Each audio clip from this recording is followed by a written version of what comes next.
রাখির দিনে পুলিশ এত নির্লজ্জ, রাখির দিনেও ছাড়লো না, মায়েদের ছাড়লো না, বোনেদের ছাড়লো না, ছেলেদের মারতো তাও ঠিক আছে, বেছে বেছে মেয়েদের মারলো রাখির দিনে। এত এত নিচে নামতে পারে একটা প্রশাসন, চোখে না দেখলে বুঝতে পারতাম না আমরাও। আপনারা দেখতে পাচ্ছেন যে 9 আগস্ট সেই যে নবান্ন অভিযানের ডাক দেওয়া হচ্ছিল, আমাদের এখানে আমরা এসে উপস্থিত হয়েছি। আমাদের সঙ্গে রয়েছে সন্দেশখালী বিজেপি নেত্রী রেখা পাত্র। রেখাটি আমরা আপনারা দেখছিলেন যে আপনি ধস্তাধস্তি করছিলেন পুলিশের সাথে, আমাদের এখানে অভয়া বোনের মা বাবা শান্তিপূর্ণ আন্দোলন দেখেছে, আমরা সামনে রয়েছি, কোনো রাজনৈতিক ভাবে নয়, নর্মাল ভাবে দেখছেন। এখানে আমাদের ভয় আছে, আমাদের জাতীয় ব্যাপার আছে, আমাদের লাঠিচার্জ করা হয়েছে, আমাদের লাঠিচার্জ করেছে, আমাদের আন্দোলনকারী ভাইদের এবং আমাদের সাধু সন্তদেরকে লাঠিচার্জ করা হয়েছে। এই জন্য আমরা ধস্তাধস্তি করতে বাধ্য হয়েছি। নাহলে ধস্তাধস্তি করতে এটা হচ্ছে নির্লজ্জ পুলিশ, এই হচ্ছে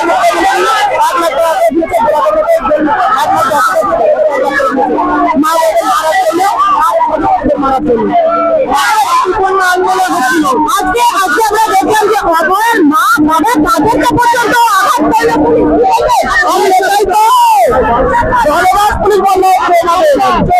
পুলিশ এই রাজ্যের মুখ্যমন্ত্রী চটি পুলিশ আজকে অভয়ের মা বাবার উপরে হাতে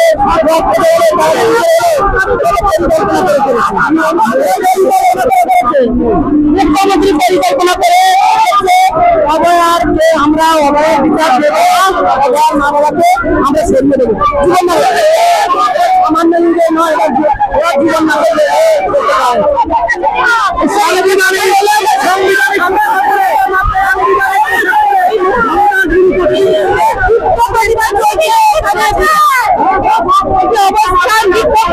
আমাদের সঙ্গে বিভিন্ন সাথী সন্তরা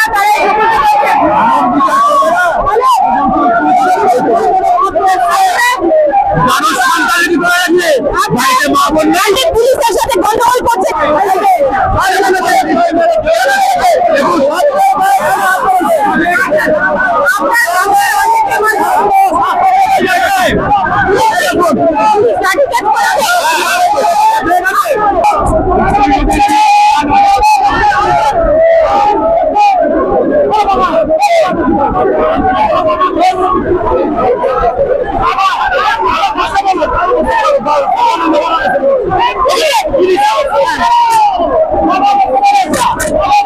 একবার